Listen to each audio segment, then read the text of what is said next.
Devo Jones with the pick six, Keanu O'Neal with the hard hit, getting the ball back on offense. Watch Julio Jones keep moving the sticks. Calvin Ridley in for the score. We came back, we up 4, about to get in. Our victory stats, no coming back. We closing the door.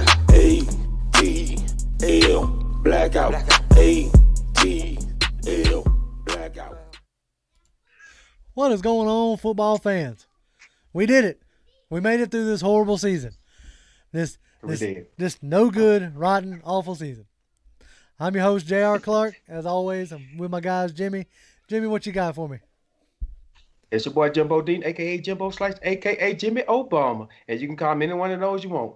But please do not call me no New Orleans Saints fan. Pound for pound ATL family. Like JR said, we have made it on to the offseason, and the change is coming. Big Mike, what's going on with you, big dog? Another day. Hey, pound for pound, brothers and sisters. My bird brothers and sisters. Listen, it's cold outside, but it is very much still hot Atlanta right now. I'll be honest with you. You're like, what am I talking about? What am I saying? We got general managers potentially getting hired. We got head coaches potentially getting hired. Don't get me wrong. Season is over, but man, let me tell you something. We are not lacking for nothing to talk about. And as always, every week, before I shoot it over to JR, Dirk Cutter really can't mess us up this week. And I can talk about it. I'll let you talk about it. What's All right, up? look, how many of y'all thought that, like, on a revenge tour kind of thing, Dirk Cutter was actually going to call a good game? Like, I did. all I want to know is why has it not been announced yet that he hasn't been retained? Like, why hasn't it been announced yet that Dirk Cutter has been fired? That's all I'm trying to, that's all I'm trying to want right now. I'm getting all these reports of who we interviewing and from GM to coaching to whoever. All I'm looking for right now is Dirk Cutter has been fired or Dirk Cutter is no longer retained by the Atlanta Falcons. But no, in all seriousness, I was briefly like looking at that game going, don't tell me y'all actually going to try to play a game. Y'all ain't really wanted to play a game all season. Don't tell me you're going to try to play one now and potentially mess up, a top 5 draft pick. You know what I'm saying? Right. Normally, as I have said many times before, and I'll say again, I'd rather have a winning team than a high draft pick. But when it became inevitable that you were just like, not that you were out of the playoffs, but that you weren't even attempting to be respectable, I figured, fine, I'll be like everybody else. Give me the draft pick this year. Even though I'm going to go ahead and call it, with the funky year that college has had as far as the COVID stuff goes, it really doesn't, like, this draft is not shaping up to be a barn burner. It's not shaping up to be a draft of the ages, at least on paper right now, right? But anyway, we still got plenty of time to be talking about draft picks and things of that nature. Let's go ahead and just talk about like the elephant in the room in the sense of some of the names that have been coming out that we have requested interviews for, that we've had interviews for. All you Eric Bieniemy fans out there, he's had his interview. So You don't have it. Obviously, I don't think they would, even if somebody absolutely blew their doors off, I don't think they would hire anybody this week. Like, I really do think that you're going to have the GM in place first.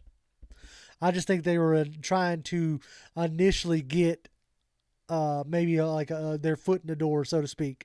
Letting all these, especially these hot name coaches, your Robert Slaheys, the Eric Bieniemys, Arthur Smith, these guys who are on the top of the pecking order, want to get in an interview with them, right away. I think that's more or less what transpired, what you've seen so far this week. Now, there's an interesting report coming out of ESPN saying that they've either interviewed or requested an interview with one certain college coach that I missed. I don't know how I missed it. But apparently I look, it's so bad they didn't even put it on the team's head coaching tracker so far. But what are they doing wanting to talk to Dan Mullen down there in Florida? They were trying to sneak that in, JR. They wanted to slide him in Atlanta, then slide him back out. And I hope they slid him back out, right?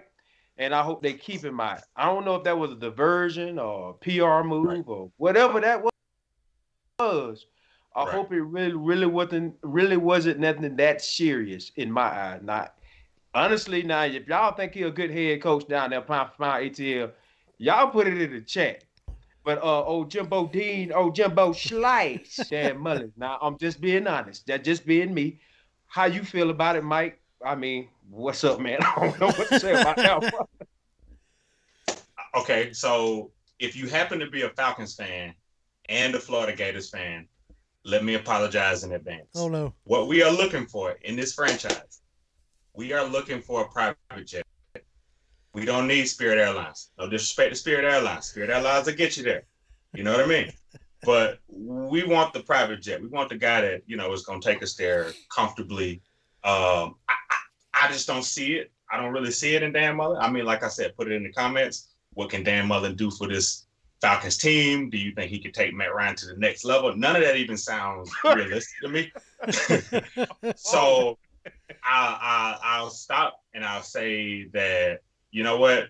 Kudos to him for doing his due diligence, interviewing for the jobs. But it also is kind of a double-edged sword. What does that say about the University of Florida that your head coach, after a pretty good season, after a really productive season, one of the best seasons I think they've had in recent memory, going all the way to the SEC championship game and almost narrowly beating Alabama, having a huge task at hand? You beat Georgia, you know what I mean? You got over the hill from that standpoint. But you almost kind of want to know, it's like, damn, Mullen, where are your priorities? Kind of to an extent, because you got an SEC race to do. So it's a little bit curious, to be honest with you. But I don't expect, unless he blows their socks off, right, that again, I'll be more than happy to eat crow if he does. Yeah, I don't want Felipe. I don't want Felipe Franks on this team, man. Anyway, JR. Now, okay, take it over. Yeah. we gonna get back into it. The one thing that struck me out as interesting today, I think it was today, that I think it was Jacksonville requested to interview Raheem Morris. Now, to me, that's interesting. And the report that came out with it is the more interesting part. And it's the part I want to get into. It said that if he were to get the job, that he would want to bring Mike McDaniels in as his OC. Now, my question is, if he's wanting to, obviously, he sees that, Cutter was not the answer. Now, I don't know, all jokes aside, all BSing aside, I don't know how long it took him to come to that realization. Obviously, he didn't want to come to it during the season unless he was told that he couldn't make that level of changes. Right. I know what Blank and them told us, the fans, but it may not have told Raheem Morris the same thing. You see what I'm saying? He was allowed to get rid of Ben Kutwicka, right off the rip. And maybe he was allowed to get rid of, lower level coaches if he wanted to.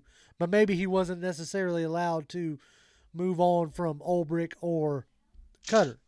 I'm not saying that that's the case. But it is definitely interesting that right out the gate, he didn't want to bring Cutter with him. So, in his interview here, was that part of his pitch to Arthur Blank? You know what I'm saying? Was that part of his pitch to Blank and McKay? Did he walk in that office and go, "See, I told you he's a bum"? Right, was that the first thing out of his mouth? You know what I'm saying? Ooh. Look, y'all let me stay, I'll bring this cat over. Or I'll attempt to bring this cat over.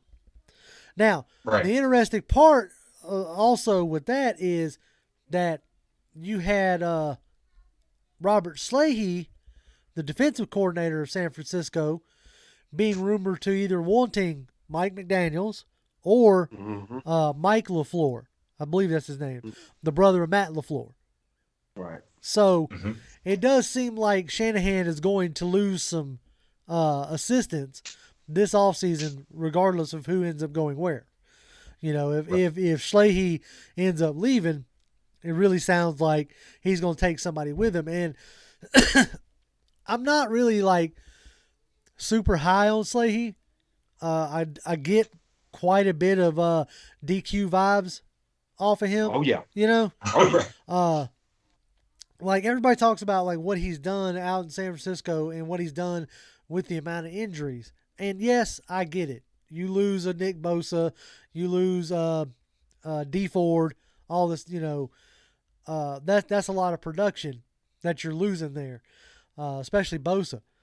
But looking at the amount of points scored against San Francisco didn't necessarily bode well on the defense itself. Now, that's not the only metric. Obviously, you have to take into account, are opposing offenses getting the ball? Like, are they committing a lot of turnovers? You know what I'm saying? Like, if you're consistently getting short fields, then that's harder work on your defense, right? So anyway, but if they decide to hire Schley and he brings a LaFleur with him, does that then shine the spotlight on a LaFleur to cause him in a year or two to get a head coaching job? And then we're right back into the Dan Quinn situation. Right back at there you go. You see what I'm saying? Right. I think JR, I think that's a great point. And I think that's why as of today, and again, you know, until we get a head coach, general manager, it could change. But I think from a head coaching standpoint, my three, I got two and really more of a dark horse for you. I've got Raheem Morris, I've got Eric Bieniemy, but my dark horse right now is Joe Brady. And I think that we haven't talked about it enough because let's be honest, the Falcons actually requested to interview with him. So teams have been requested to interview with Joe Brady because, you know, my thing about Joe Brady is that he was a guy that, you know, Jimbo and I were really high on when he came out of LSU. With Joe Burrow. I think we knew it was just a matter of time, and we knew that Matt Rule or Coach Rule, whatever his name is, he got a steal when he got Joe Brady, right? So he's a guy that I think if he interviews well, now to be honest with you, it would be a little bit awkward if, you know, Julio and the head coach are kind of around the same age, a little bit awkward there. But hey, if it puts points on the board, you know what I mean? If that gets us points, because I think what Arthur Blank said a couple of things that have really stuck out to me. He said, you know, we really want to try to win in 2021. That's the goal. Matt Ryan sounds motivated, and again, you can take it for what it's worth. It's not bad for Matt Ryan time. Matt Ryan literally put on Instagram today that he's going to work harder than ever to try to not be at home next year. So ultimately, if Matt Ryan is still motivated to try to give us our best, we're going to roll with that right now because that's what we know for right now. But, you know, I think that you can't really overstate the Joe Brady interview flirtations right now because he might be a guy that if he interviews well and shows the maturity, if he blows it out the door, don't be surprised because you see that Sean McVay was a pretty good shoe-in when he came in young in LA, and you know, hey, a young coach might be what this organization needs. So don't write it off just yet. Yeah, no doubt, and like it definitely, if they end up going, you know, Joe Brady, it would very much scream like, not scream, but have echoes of the Sean McVay out there in LA, you know, type deal. Which I mean, it worked out for him. It's worked out in Green Bay with Matt LaFleur, who's another young coach. Now, your cautionary tales, Zach Taylor out in Cincinnati. You know, that necessarily hasn't been, you know, but, you know, they got the first overall pick, got his quarterback, and then his quarterback goes down. So, you know, we'll see, you know, the jury's still out on that one. But also, in a sense, you have the, you know, Cliff Kingsbury down in, you know, Arizona, another young, offensive-minded, you know, head coach that hasn't necessarily, you know, been able to translate his game to the NFL, right? And so it will be like the head coaching hire is going to tell you a lot about, you know, the future moving forward, right? Arthur Blank and his him and Rich McKay's like State of the Union address or end of the season, however you want to call it, you know, brought up a lot of like, don't want to neglect the team now, but also don't want to handicap them going forward. So Yeah, that's that's the thing. yeah. And that's my only real concern if you bring in another defensive-minded head coach, which is one of the reasons why I'm beating and banging the table for an offensive guy this time around, is because I don't want to see another situation like the Shanahan, right? Our offensive coordinator. But you could have the opposite side of that, right?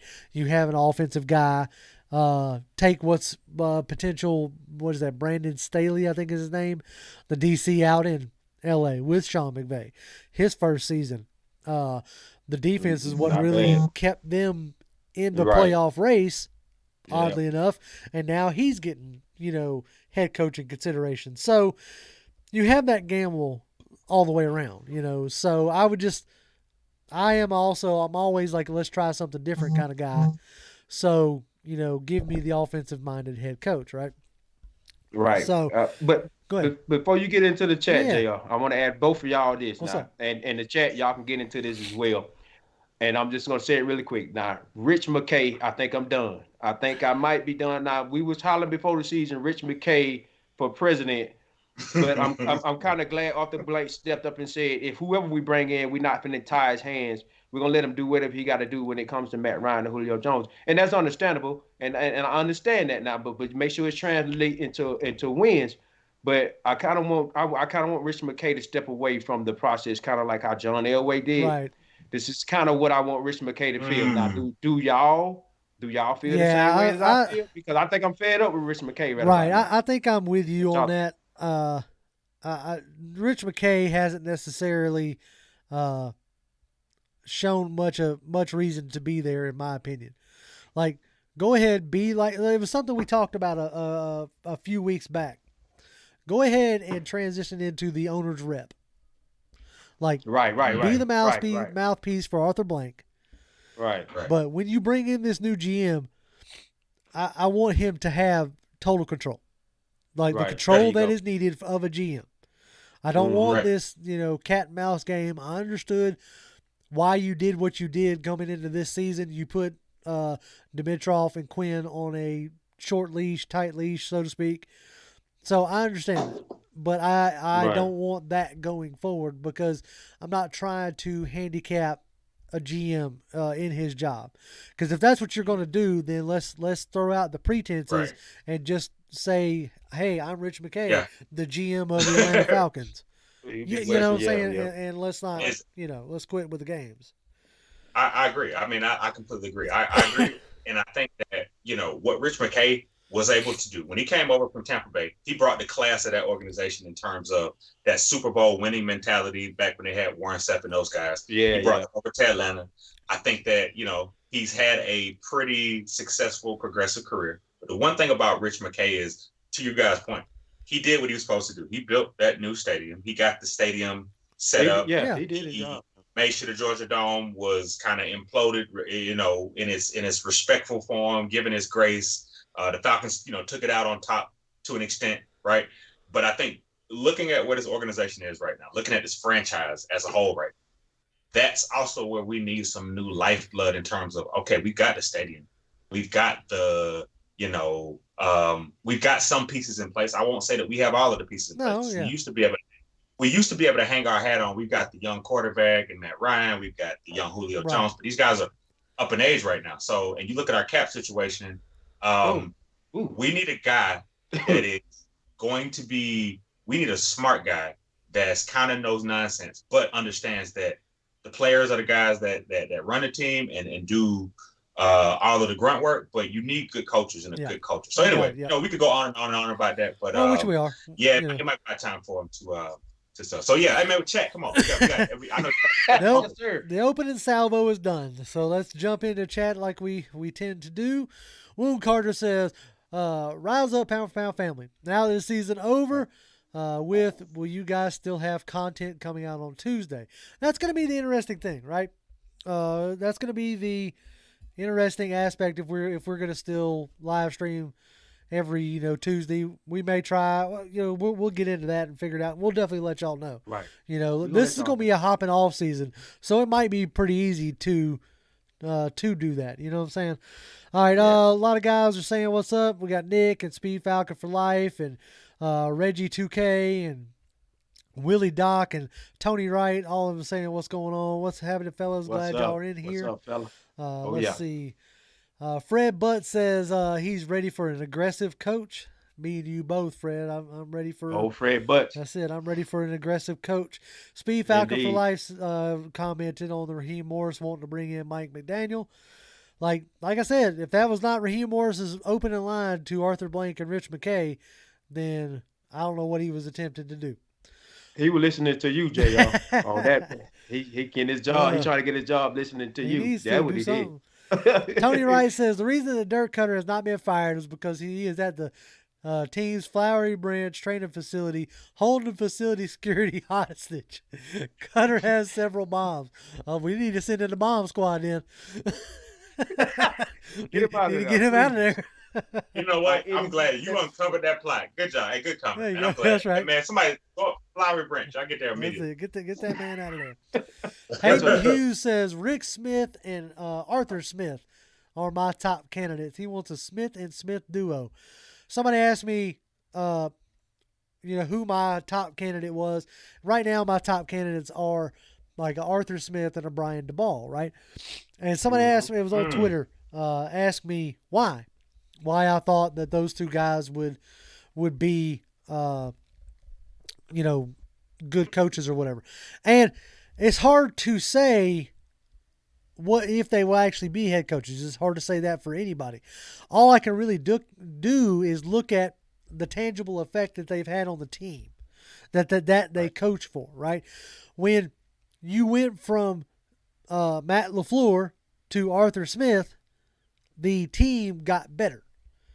I don't know if which is really funny to see because LaFleur is doing great up in Green Bay, but it wasn't necessarily lights out in Tennessee, right? Yeah. So it's interesting to see like the marketable difference that became when Arthur Smith took over in Tennessee. Like he made Ryan Tannehill look like a competent quarterback. He was almost a bust. Right. Yeah. He took the reins off of Derrick Henry and took him from the argument that is Derrick Henry a bust to rushing for 2,000 yards this season. You see what I'm saying? So that's Arthur Smith. Now, Brian DeBall, you can say the same thing. You can see a marketable improvement from year to year with Josh Allen and that offense.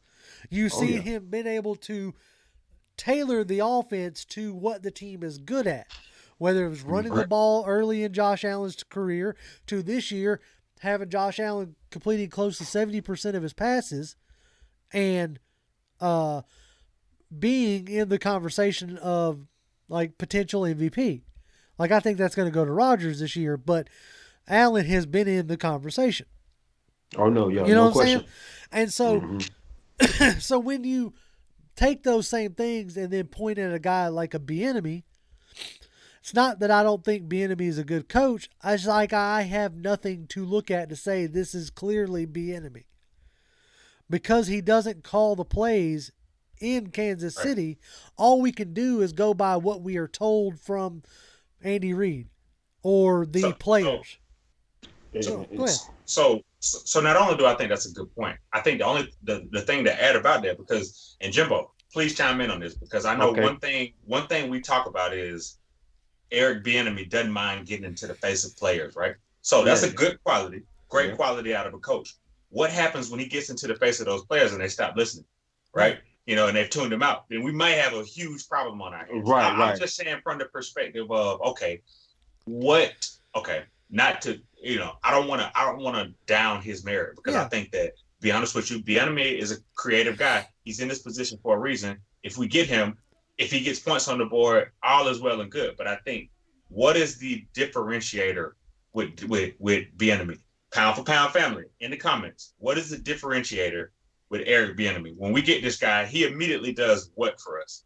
Put that into the comments. Once I can figure out what is, I feel a little bit more comfortable. Right now, I just don't know what it is. It's really not. When I look at a Kansas City, and the part that worries me about Bieniemy, right, is when did Kansas City take off? Kansas City took off when they drafted Mahomes, right? Because then Mahomes could make use of all that speed that they had at wide receiver with Tyreek Hill, with Mecole Hardman, with some of these other guys like the mismatching of Travis Kelce, right? Right. Those guys aren't coming to Atlanta with Bieniemy. You know what I'm saying? Right. And that's No. my only real worry there. Like somebody put it in a chat, as far as Arthur Smith goes, Arthur Smith knows how to use what is given. So it appears, right? This is what we see. He looks at what his team is and coaches accordingly. Now you could say the same thing about Bieniemy. He looks at his team and coaches accordingly. But when a player is what makes me feel like a team took a jump over a coach, Right. I have a worry, right? I mean, Go ahead, you should worry about that, JL. 'Cause- Now, and I'm not. And look here, Pound HL. We're not throwing salt on Bieniemy. No. We don't Right. throw salt over here. We're not in the salt game. But I heard an interview from Andy Reid today on XM Radio for NFL, and I like what he said. And they was like, okay, you got your team is over here doing this and that. You about to win the Super Bowl. You also have a quarterback over there. And Andy Reid came out and he said it straight up. He said, look, man, it feels good to coach a player to make you look so good, don't it? Do we have a Mahomes in Atlanta? I mean, that's We my don't have concern, one. right? Like, That's because what he came out and said. we all we can do is look at previous examples, right? Take a look at Adam Gase. Adam Gase looked like a pure genius when Right. Peyton Manning was his quarterback, Oh, yeah, no question. right? Looked like a Right. pure genius, quarterback whisperer, Right. all this other jazz. Right. He goes to Miami, looks like a complete and utter fool. Thought he could they thought he could salvage Ryan Tannehill, couldn't do it. Mm-hmm. Actually got Ryan Tannehill hurt more than anything else. And then somehow lands on his feet up in New Jersey with the Jets. They draft Sam Darnold. And I can't sit here and honestly tell you that Sam Darnold's a bust. Because I Right. look more at Adam Gase and go, is it you? Yeah, right. Are you the reason why? That's what you got to You know? do. Now, He still wants to be there. Yeah, you're right. So let's see. Now he didn't put a comment, but Dalen Moffitt tipped us $20. So I want to make sure I shout that out. We very much appreciate that. If you Appreciate it, we Dalen. appreciate the tip there. And we appreciate You know, that. Man, throw but hold a on. comment Actually, in hold there, on. you know? I'm glad you brought this up. What's Though, up? JR, that's a good point. Let's just finish this on out. The reason why I do like Arthur Smith and the reason why I'm willing to put him on my radar as kind of that number 2 guy, Right. I would say over Enemy, is that coaching up point is a good point. Because you think about it. A.J. Brown was always a good receiver. You look at him out of Ole Miss, I think he was a very good receiver, That's very another raw one. receiver, very unpolished receiver. And let me tell you something. He got freaking A.J. Brown he got him in a mindset that not only are you going to come dominate, you're going to be our number 1 guy, and I'm going to emulate you after none other than Julio Jones. Right. Julio Like Jones. I said, and A.J. Brown is not Julio Jones, but he knows his role in that team. And don't get me wrong, Derrick Henry was always a really, really good running back. Always an ultra productive running back, Heisman Trophy winning running back. But that 2,000 yards, that taking it to the next level is a result of knowing when to use him and literally having one of the only dominant running backs in the NFL. Right. We need any coach that knows how to make a running back either dominant or more dominant, or is able to find dominant running backs Right. and get a running game. Like- We get a running game, completely different conversation. I would almost make the same argument as far as like Derrick Henry makes Arthur Smith look like a genius. If it had been a thing where Derrick Henry was producing big time before Arthur Smith Right. took over, right? Right. So Yep. like before somebody Yep. makes a comparison there. I'm gonna jump back in the Right. chat here for a minute. It says Anonymous says, yeah, the tough part is trying to find out whether they are a good OC or a good head coach. That's the thing. I'm gonna be honest. Some people do better in head coaching positions as opposed to a coordinator. I'll give you a Yeah. perfect example of who is a better head coach than a coordinator. Mike Smith. What? Okay, Mike Smith was a mediocre coordinator before he got here and after he left. You can say what you want to about the end of Mike Smith's tenure, but I think he still ended up with a better record than Dan Quinn, right? I put out a tweet where we ain't been 4-12 since 3 times in 20 years. Yeah, exactly. And Mike Smith had a big part of that now. So come on, right, and there's like no shade thrown at Mike Smith. Now, granted, he couldn't get you to the dance and couldn't get you over the hump, but he was what I feel like is on par with somebody like a Marvin Lewis, which is the reason why I don't want to bring Marvin Lewis in here. As many times and as many chances as he had at the playoffs with Cincinnati, I'm good. I don't want Marvin Lewis here. As a matter of fact, I would rather not have much of any of a retread. Like, I don't want a Rex Ryan. I don't want a Marvin Lewis. I might entertain the idea of a Todd Bowles just because I think he got a raw deal up in with the Jets. If I feel like a coach got a raw deal, went into a situation that wasn't necessarily like favorable, then I'm willing to take a look at it again. But let's see here. That happened a lot. That happened a lot too. Right. With coaches that get raw deals. Yeah. Yeah, that's true. Now Slim Kid 730 says Arthur Smith. Nah, I don't see the Titans offense good enough to warrant him running our team with what we have. It's easy to call run plays when you have a running back like that. Bieniemy and Slahy are above Smith. And that is the conversation that you have to have, right? That's the conversation. That's the debate. Is we have to figure out, as we've already said, is the coach a good coordinator? Are they a good coach? Are they a product of their players? Or are they the type of coach that can, uplift and work with whatever they have? Which is like when I made that video about Mike McDaniels, you talk about another, young, offensive-minded coach. That was one of the points I was trying to make in that video, was that Mike McDaniels orchestrates in the same way that Bieniemy orchestrates that run game for San Francisco that has produced running backs from the depths of the unknown. Taking cast off and turn them into legit weapons. Like, that's the type of coach that I am looking for. Right. Archangel says, what about Seattle's offensive coordinators or the Ravens' offensive coordinator? I don't want anything to do with Seattle's offensive coordinator. They look good coming out the box this year, but they've had a rough time. They swapping heads over there too. Yeah. Carroll's calling it sometimes, and he's calling it sometimes. Now, Greg Roman over there with the Baltimore Ravens, I like that.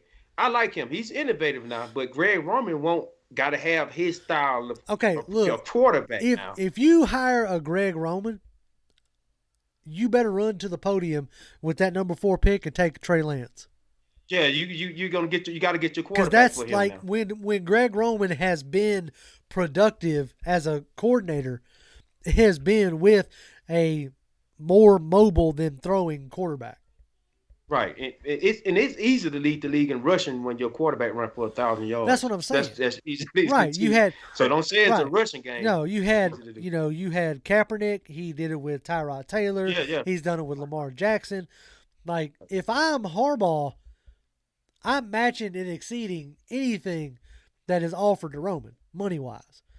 Oh, yeah, because, you better keep him over there. Like, if you try to put Lamar Jackson with a traditional OC, that's going to be bad news.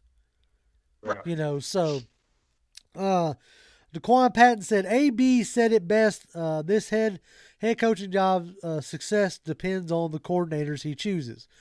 I think that's taking real shots at, what transpired this offseason. Like, they have to know, because AB, Arthur Blank said something about, mistakes were made. Talking about we had some draft mistakes and some free agent mistakes. Yeah, you also had some coaching mistakes. Yeah. I know the big deal was we tried to hire Kubiak and we got blocked, so we rushed and hired Cutter. That's all. Man. That's the thing that's been floating around, right? First of all, how's that Kubiak hire looking? Right, exactly. That's not. My man's trying to retire again. Right. Yeah, he's trying to get out of there. So yeah. how's that Kubiak hire looking anyway? But Anyway, with that being said, regardless if they rushed to hire Cutter, they had to have known Cutter was a mistake. Like flat out. Not in Rich McKay eyes, he probably wasn't coming over from Tampa Bay. And see, I don't want to keep going now with Rich McKay, but I'm finna keep going now with your Rich McKay. And I hope you're watching this. Because some of this stuff needs to be said over there. And for you to be interviewing a plethora of people when you might have your eyes on somebody and make up an excuse why you didn't get them, kind of like what you did with this Dirk Cutter situation. And I really don't want no part of that. Yeah. But see, while we're talking about it, that still bodes well. That still bodes bad for Raheem Morris, though. Because if we're trying to wash ourselves with that old Tampa, because I'm going to tell you something, we got a lot of old Tampa on this team. Question, you got Rich McKay, you got Raheem Morris, and you got Dirk Cutter. So look, if we're gonna rid house and we're gonna start clean, then we gotta listen. Raheem Morris, while you are interviewing well, and I think you've done a lot, Jeff Obert a lot also with our linebackers as well and the defense. I think that might be the difference. That's why I think if you bring in a Terry Fontenot, those type of guys, Louis Riddick maybe, but Terry Fontenot is a guy that really has been picking my eye. He's really caught my eye the last couple of weeks, right? We look at those type of guys and we say, and he knows this division. Let me tell you something. Terry Fontenot is a guy that you really want to watch out for because if they hire him, he knows his division too because he's been the guy in the black and gold that's been also trying to make sure that his team is ready to roll, right? Right. So let us not forget that, like you said, to JR's point, to your point, nobody is safe. Again, that's why, to the earlier question, will we put our content? Absolutely, because this is what we live for. It's gonna be. I'll stay tuned. That's right. Yeah. And also, like to that little side note as far as about putting out content, as long as y'all are watching, you know what I'm saying? As long as we're getting the views and y'all are enjoying it and y'all are engaging, like this is why we do it, right? Right. Absolutely. If we're not getting in, engagement with the fans out there, our Falcon fans, then like the drive to keep doing it necessarily isn't up there, right? Yeah, right. It's stronger than right. But listen, look, Yeah. Like right now we got 96 concurrent viewers watching us right at this moment. That right there is what keeps it pumped, keeps Absolutely. it. Absolutely. And listen, and Reginald Oliver. Yeah, come on in here. We appreciate you. Yeah. Hey, listen, talk about why Isaiah Oliver is the greatest cornerback. Right. Talk about how he's going to morph into this random shutdown corner next year who's going to impose his will on everybody we play in our schedule. It get a little controversial up in here when we say Reginald Oliver name. Y'all better back up off of that. Oh, man. Marty, that chat, Marty Young said, and I'm only reading this one out for a kudos to myself, to pat myself on the back, so to speak. Todd Gurley was the same failed signing like Steven Jackson was. I told y'all, I hope whoever bought that number 21 jersey with Gurley's name on it, y'all succeeded in what they were trying to do. So good job. Put black tape over. Quick, just put black tape over it, and whoever we draft next year, just wipe tape over. Be Strong tipped us $2. Says, could Pat Mahomes make Dirk Cutter look like a genius? I don't even know, dude. I don't think Pat Mahomes could. My brain hurt. My brain. Okay. In order for you to be innovative like that, I'm gonna answer this, Be Strong, because this is you need. In order to be innovative like that, you got to have a good base, right? And the base is that first play call that come into your helmet. Dirk Cutter ain't gonna put no good base in that helmet for you to be innovative off of. You can't be creative and innovative off a piece of crap. Okay, so that answers your question right there, Be Strong. No, he would not probably. He probably wouldn't make him look good because he's gonna have a tight end blocking the defensive end, and before you know it, you can't be creative because you already on the ground because your tight end was blocking the number one defensive end on 18. Anyways, I'm sorry, I was about to get fired up. JR, take over, please. Oh, Brandon Levy hit us with two of them. So I'm going to read both of Brandon Levy's. First one, he says, what about Byron Leftwich? What's y'all's feelings on Byron Leftwich? Mike, you can go ahead on real quick. My only thought is, and I know you want a serious coaching answer. Yeah. Byron Leftwich was the quarterback for the Falcons for like a season, right? And I just remember it being third. It was like 3rd and 4 on the 3-yard line. And a guy was open in the back of the end zone. You know what he did? He didn't throw it to the guy in the end zone. He threw it into the crowd. He threw the ball away. The guy was wide open. So that means in a critical moment, he showed me that Didn't make sometimes good he's decisions, not willing to make the right decision. Exactly, because it goes back to Tom Brady. Tom Brady was Tom Brady before Byron Leftwich even said, Exactly. "Hey, Tom, do this." There you go. And he's not innovative. Show me something like JR say on this show, week after week. Innovation, That's right? it. What are innovations at with what Brian I Leftwich? I really don't see any That's of it. it. I think I don't know, man. The second Go ahead statement with from Brandon Levy says, "Look at the division. We have a chance to get the best QB. Drew Brees is out. Brady's time is short, and Teddy ain't the man." He's bringing up take Fields and rise up. So now we're gonna go ahead and jump into the $1 million question of what do you do at number 4? I'm swinging on over there. If Justin Fields is there, do you take him? Has he shown you enough in one full season and 6 games? So he's played in college as a starter the equivalent of one NFL season. Okay, so has he shown you enough in one NFL season? Keep in mind now, he plays on the team that has some of the best talent in the entire nation. I'm not trying to dissuade anything he has done. I'm just trying to put all the parameters out there. Okay, if you're gonna knock a Mac Jones for playing with the best wide receivers, best offensive line, best running back that everybody wants at Najee Harris, the best defense, then you pretty much have to do about the same thing with a Justin Fields, correct? With the same deal with Trevor Lawrence. Mm-hmm. You're playing with the best offensive linemen, the best defensive players, the best wide receivers. There's a reason why these guys, when they come out of college into the pros, like more times than not, flame out. Because when everybody's on the same playing field, talent-wise, same level. It's going down. It's going down. You know, it's a whole different ballgame, right? It's going down. Yes, sir. So, if you're sitting in the GM chair, number 4, Justin Fields is there, do you take him? Yeah, Jimmy. I'm not going for it. I got strong feelings. Talk to him, Jimbo. Yeah, but no. I got strong feelings for Justin Fields too, because it's a former University of Georgia Bulldogs quarterback. Right. And why you didn't stay in University of Georgia when you had talented players around you as well, and do that same thing that you do in Ohio State now? I don't know. Maybe you might jump shop on me. But why would I go there when I got all these holes to fill on defense? When I should build around Grady Jarrett instead of trying to. Well, I already got a quarterback over there, so why would I want to bring in another quarterback when you got one over there in Green Bay just sit behind watching like a chili and you're finna pay all that money for him? No, sir. Why would I want to go there at number 4 when I see a Kellen Mond at the University of Texas A&M? Boy, I don't know. Look pretty good to me, Mike. I don't know if you've been watching film on some of these quarterbacks in this draft because of the draft house. You know what I'm talking about. Kellen Mond ain't fell that far from the apple that don't fell that far from the tree when it comes to Justin Fields. I'm sorry, guys.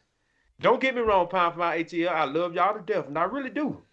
But I need an offensive line. I need an offensive lineman or a defensive a edge rusher or a cornerback or a safety.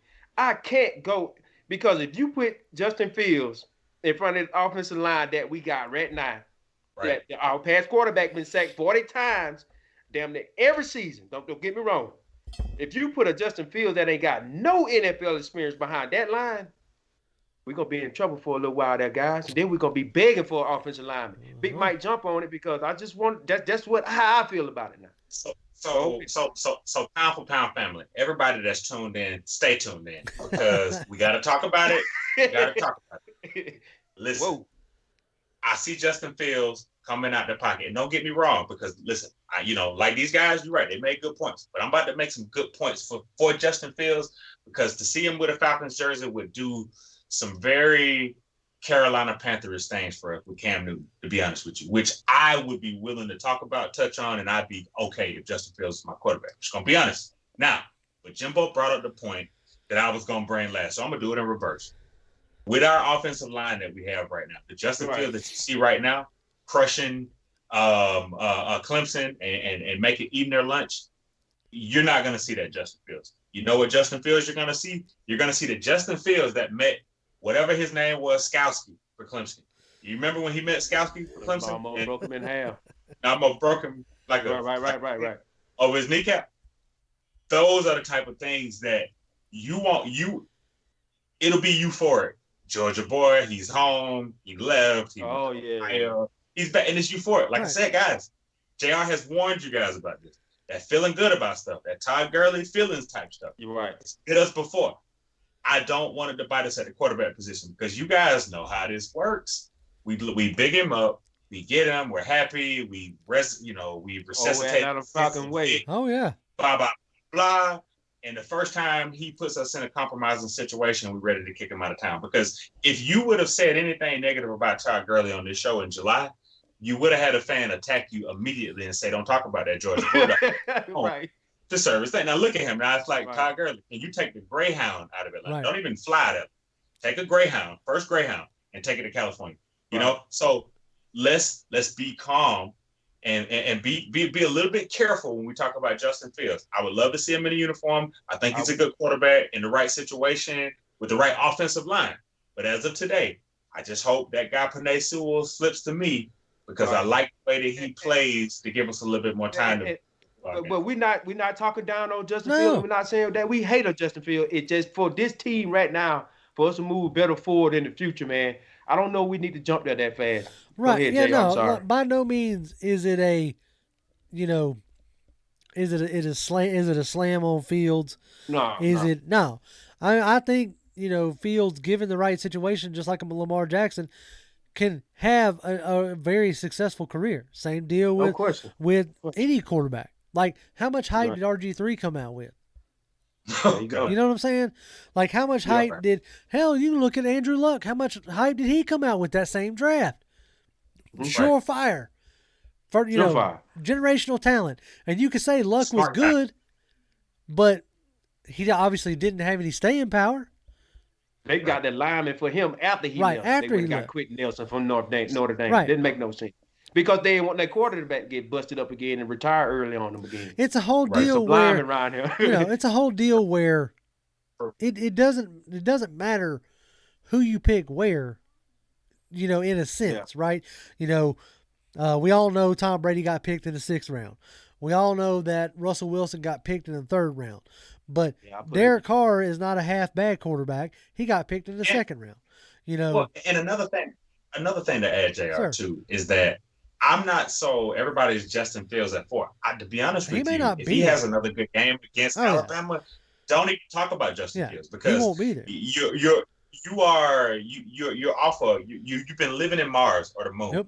If you think that Justin Fields is not on the same level as a Zach Wilson. Don't get me wrong, Zach Wilson is great. Love what I see on tape from Zach Wilson. We did a draft house about him where I love his potential and love his upside. But I think that, to be honest with you, you look at this team, either it is offensive line because you see your franchise quarterback getting destroyed every week, regardless of him holding the ball and pump faking too long and all of that kind of stuff.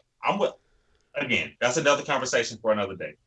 But the defense, the holes on defense, because I'll be honest with you, listening to Ricardo Allen's interview on Sunday was a little bit depressing to me because it was it's like watching a guy. It's like you see him here, but he's not going to be here anymore. Yeah. Like he was talking about, I love Atlanta, man. I'd love to be here. But it's like, no, dog. I can't foresee a scenario where Ricardo Allen's going to be here.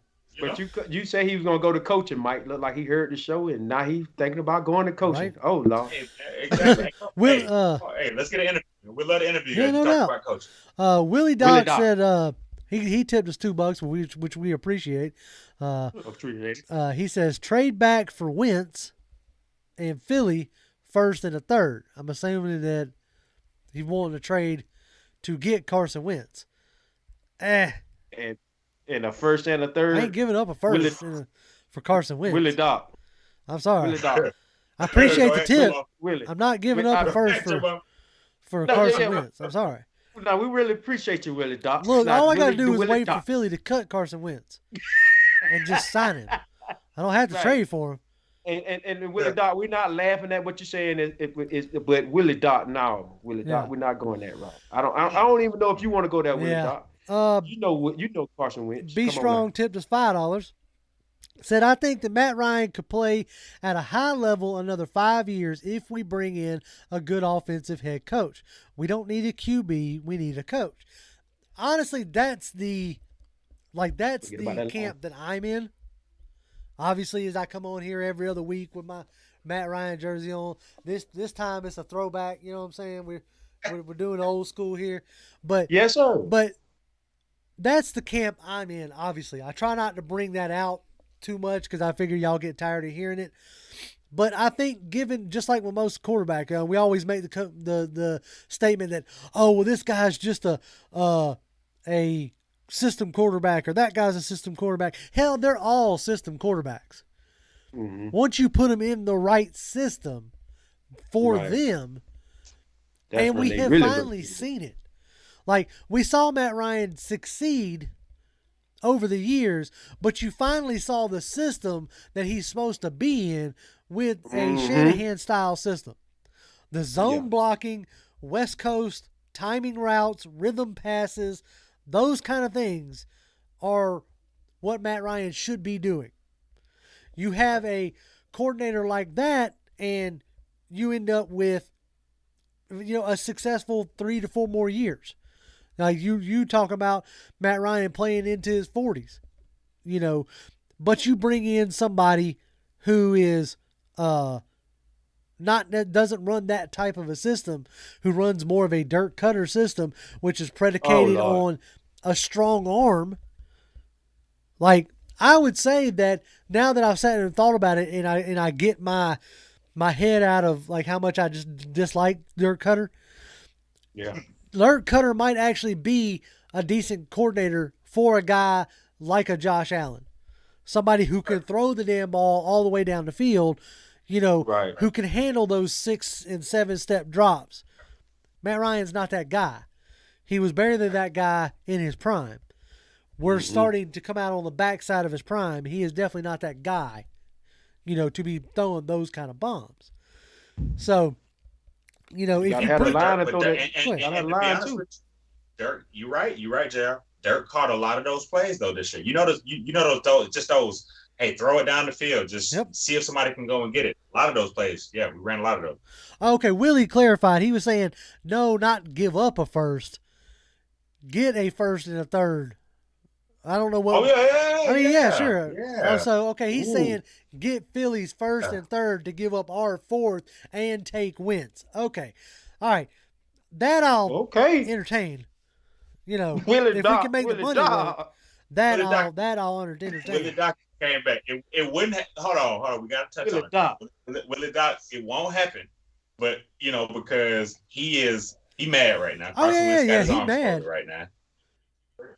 Rookie took his job. We're not getting a first round for a guy that's like, oh, I get a first round? Like, that's instant sweat. And it won't happen, Willie Doc, but we appreciate it. And keep tuning in. Speed Falcon said, pound for pound ATL. If Brady and Breeze can play into their 40s, Matt Ryan can easily do so. With the right deal, I feel like he could. That's just my opinion, right? Juke says we're disrespecting Aaron Rodgers. Ain't nobody disrespecting Aaron Rodgers. That man's going to win the MVP this year. Like, flat out. Whoa. Time out. Wait. Yeah. When this episode, when did we disrespect Aaron Rodgers at all? We don't. That's right. Okay. Time out. About our quarterback. Talk about MR. Daniel Nevergall says, I know you talked about it before, but is there any college head coaches that have your eye? The rumor mill this week has been crazy with people like Urban Meyer and Dan Mullen. Look, y'all can keep Urban Meyer. Right. That man's going to have a heart problem in 2 years and need to go on somewhere. Oh, and Urban Meyer wants $12 million a year. Come on. Jimbo, y'all talk about it. No, JR. Name your college coach. Name your college coach that we all on the same page with. Name your guy. The guy that interests me more than anybody else is Matt Campbell out of Iowa State. Okay? And y'all say, JR, why are you worried about Iowa State? They ain't never done nothing. No, they ain't never done nothing. It's Iowa State. Who are you going to get to go to play at Iowa State? That is the thing that makes it intriguing to me, because this man has taken Iowa State and made them relevant and has beat some like high-ranked teams at times, and has an offensive system that works to the players that he has can produce a running game. And if you're like one thing I could think of is like, if you're good at running the CEO aspect of a college team, you shouldn't have much problem transitioning to the NFL. A lot of them do, and that's my only real concern about a college coach coming up. A lot of them do fall on their face when they have to deal with people who, like grown men who make money. When you're looking at a Julio Jones who pulls in $20-something million a year, and you trying to get in his face, may not always listen to you. So if I had to stand on the table and say, this is the guy I want, it's a Matt Campbell out of Iowa State. Now, Pat Fitzgerald out of Northwestern has been rumored. The Falcons supposedly want to talk to him, but I don't know if you're going to actually pull Pat Fitzgerald out of Northwestern. The NFL has been trying to do that for a few years now without any success. So this is where, honestly, I feel like I'm crazy when I'm gonna say this, like, to be honest with you, because yours is very educated, yours is very researched. I think Campbell from Iowa State is freaking amazing. But I think if I had to have a wild card guy, not the guys that are mentioned, not the guys that are even interested, if there's a guy that I want right now, honestly, is Matt Brown from North Carolina. I know y'all are like, it's crazy. He's a college guy. But I look at what he did with a guy like Sam Howell, right? Like, and I look at it, you talk about another guy like Matt Brown who gets average recruits and just has them having this kind of this business-like aura. Because let's be honest with you, when he was the coach at UT Austin back in the day, he was the man at a school with an extremely huge budget, and he ran it like a CEO. He's a guy that, like I said, I think being in the broadcast booth seemed like it kind of humbled him, where he just happy to be around the guys and willing to put everything, and he knows football. Right. He knows how to dominate. So there's a guy that I really said out of college that could come in and keep the players engaged, motivated, ready to roll, not too much drop off. I would say a Matt Brown, even though he's not interested. But the most realistic guy is what JR said. Matt Campbell would love to see him get it. Eric Thomas tipped us $2.99, a little $3 tip. We appreciate that, Eric. He says, grab Patrick Surtain. Am I saying that right? Surtain? Yeah, okay. Pat Surtain at the number 4 pick. Now, I read that statement obviously because Eric tipped us. Like, that's how this game works, right? You tip us, I make sure to read your comment, right? But also, it was something y'all said before we got on air. Now, y'all were talking about how, like I said, I'm just now, for everybody who's tuning in who hasn't, tuned in before or whatsoever, I am just now getting into the college tape, right? When the season's over, that's when it's time for me to start digging into college players. So, y'all made a statement that Patrick Surtain might be a little too rich for the number 4 pick. So, can y'all speak on that? What makes y'all say that? Yeah, oh yeah. So I'll go ahead, Mike. I'll go first, and I'm gonna let Jimbo hold it down because see, Jimbo, he's our secondary guy. He's gonna give you the secondary ins and outs, nuts and bolts. But I'm gonna go really high level. At the number 4 pick, with all of the holes that we have, if I'm getting a cornerback at the number 4 pick, I expect him to be Charles Woodson good, to be honest with you. I look at Patrick Surtain's tape. I see really good corner in a good system. His dad played in the NFL. Probably will make a pretty good cornerback for a team and help them somehow down the way. But Charles Woodson is a once-in-a-generation player. Patrick Peterson. These type of guys are freaks of nature, athletes. Oh, my God, we got to get this guy on the team. Instant swagger.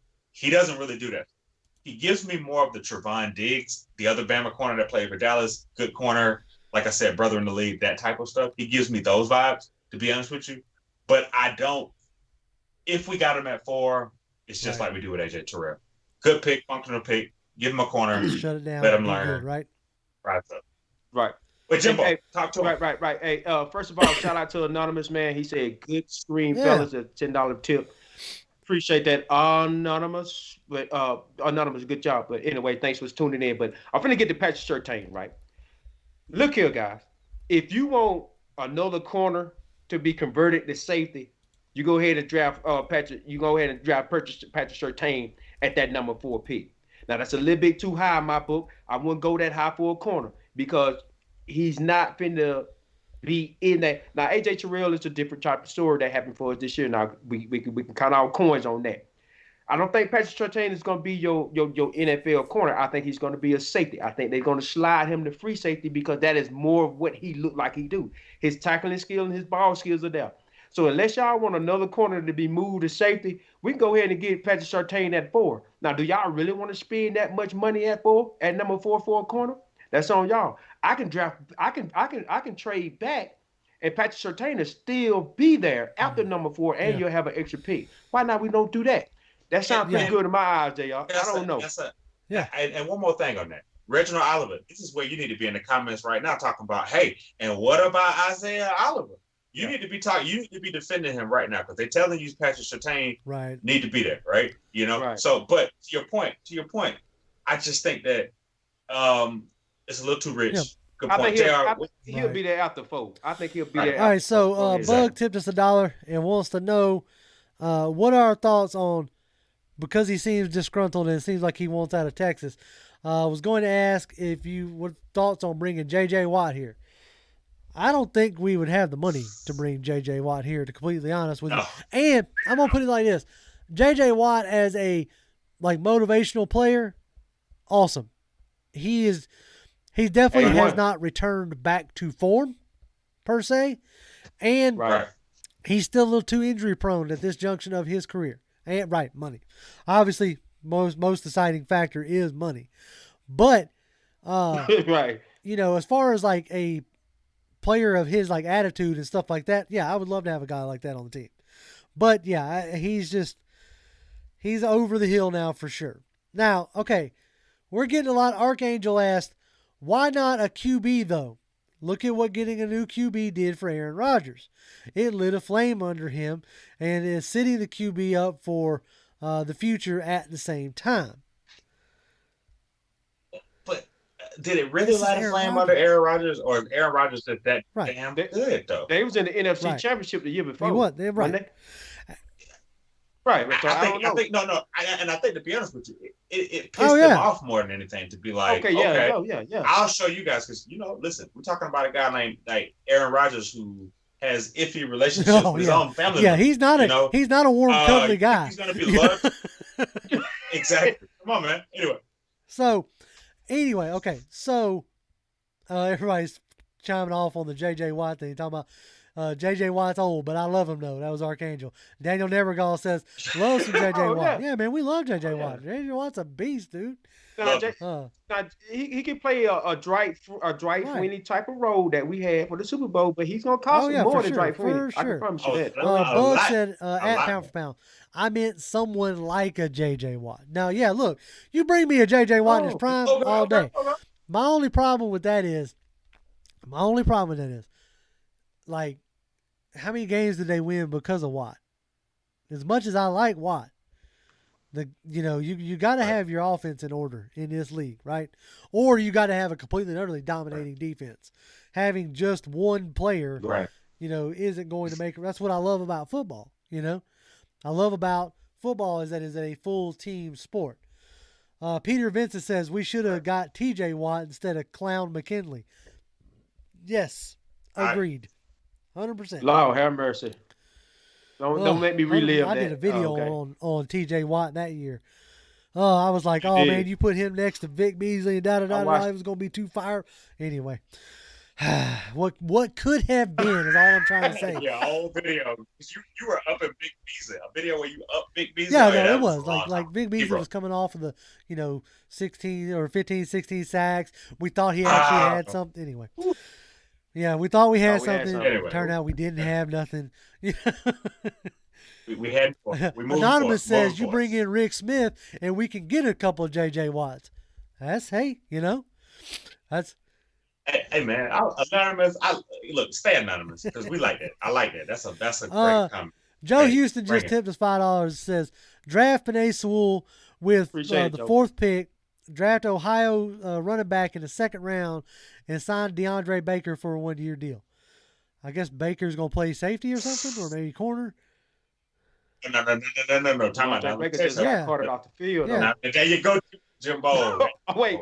When you beat me to it. I was gonna say, okay, chat. Look here, when y'all drop something in there, y'all understand. Y'all talking to some guys that done did their homework from the front to the back. We know a lot of stuff around here.